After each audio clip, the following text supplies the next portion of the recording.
बिहार में नई सरकार आ गई है। नीतीश कुमार और तेजस्वी की सरकार को बने 2 हफ्ते होने जा रहे हैं। विपक्ष ने जिस जंगलराज का आरोप लगाया था वो सच होता दिखाई दे रहा है, क्योंकि पिछले कुछ दिनों में बिहार से अपराध की जो खबरें सामने आ रही हैं वो काफी ज्यादा हो गई हैं। यानी कि यहां एक बार फिर से अपराध सिर उठाने लगा है।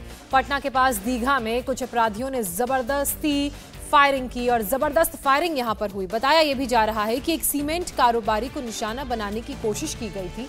किसी तरह से कारोबारी ने भागकर अपनी जान बचाई, लेकिन इस हमले में कारोबारी का एक पड़ोसी जख्मी हो गया है। तस्वीरें आपके सामने, ये घटना पटना के दीघा इलाके की ये तस्वीरें हैं।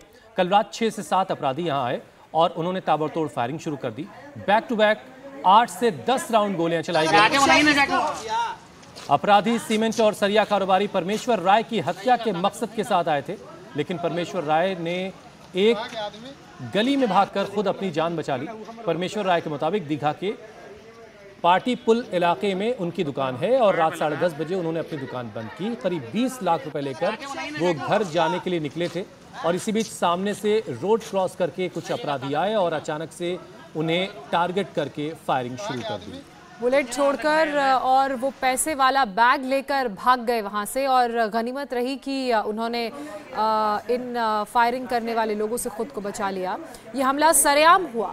फायरिंग की इस घटना में परमेश्वर ने एक पड़ोसी अशोक राय के पैर में उनके गोली लगी है। बाद में उन्हें इलाज के लिए कुर्जी अस्पताल भर्ती कराया गया। जानकारी मिलते ही दीघा थाने की पुलिस मौके पर पहुंची। DSP law and order Sanjay Singh भी मौके पर आए।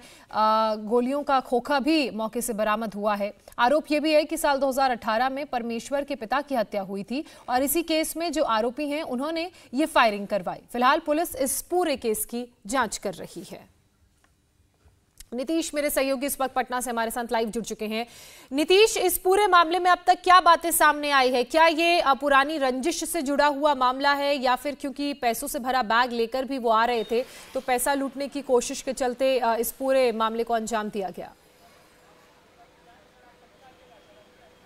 देखिए, पुलिस अभी तक किसी की गिरफ्तारी नहीं कर सकी है, लेकिन जिस तरह से सीसीटीवी में दिख रहा है अपराधी बिल्कुल बेखौफ होकर आते हैं और वो जो बुलेट पर सवार था परमेश्वर राय, जो दुकान बंद करके करीब 10:30 बजे अपने घर की तरफ जाना चाह रहा था, उसी बीच उस पर हमला करते हैं। और अपराधी इतने बेखौफ हैं कि वो बुलेट जो गिरी हुई थी उस बुलेट को लेकर भी वो चले जाते हैं। हालांकि बाद में पुलिस ने एक जगह से लावारिस हालत में उस बाइक को बरामद कर लिया है, लेकिन जिस तरह से ये सब घटना हुई है आसपास के इलाके में काफ़ी अफरा तफरी मच गई और वहाँ पर पहले से रंजिश रही है। इसके पिता की हत्या इन्हीं अपराधियों ने की थी और उसी अपराधी के परिवार के लोग कहा जा रहा है इसमें शामिल है। लेकिन जिस तरह से लगातार अपराध की घटनाएं बढ़ रही है, इसको लेकर उस इलाके में काफ़ी दहशत का माहौल है, एक तनाव का माहौल है।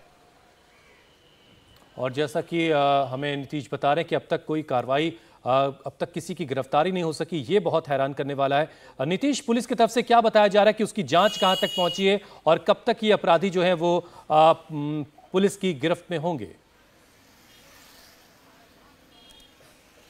देखिए, पुलिस दोनों पहलुओं पर जांच कर रही है। चूंकि इनके पास 20 लाख रुपए थे तो क्या लूट के मकसद से आए थे ये अपराधी, या फिर चूंकि जिस मामले में इनके पिता की हत्या हुई थी उस मामले में परमेश्वर गवाह थे और इस मामले में जो कोर्ट की सुनवाई है लगभग पूरी हो चुकी है, कुछ ही दिनों में सजा का ऐलान होना है, तो क्या इससे पहले इसको हत्या इसकी करने की कोई साजिश तो नहीं थी? तो पुलिस दोनों पहलुओं पर अभी जांच कर रही है, लेकिन पुलिस किसी नतीजे पर नहीं पहुंच चुकी है। जबकि ये कौन अपराधी हैं, कितने लोग थे, जो सीसीटीवी है, सब कुछ पुलिस के पास मौजूद है, लेकिन अभी तक पुलिस किसी नतीजे चलिए इंतजार करते हैं, थोड़े वक्त है। के बाद शायद तस्वीर और बेहतर तरीके से साफ हो पाए। बहुत बहुत शुक्रिया नीतीश हमारे साथ जुड़ने के लिए। इंडिया टीवी हर वक्त हर जगह डाउनलोड करने के लिए सर्च करें India TV news Google play store या ऐप स्टोर पर।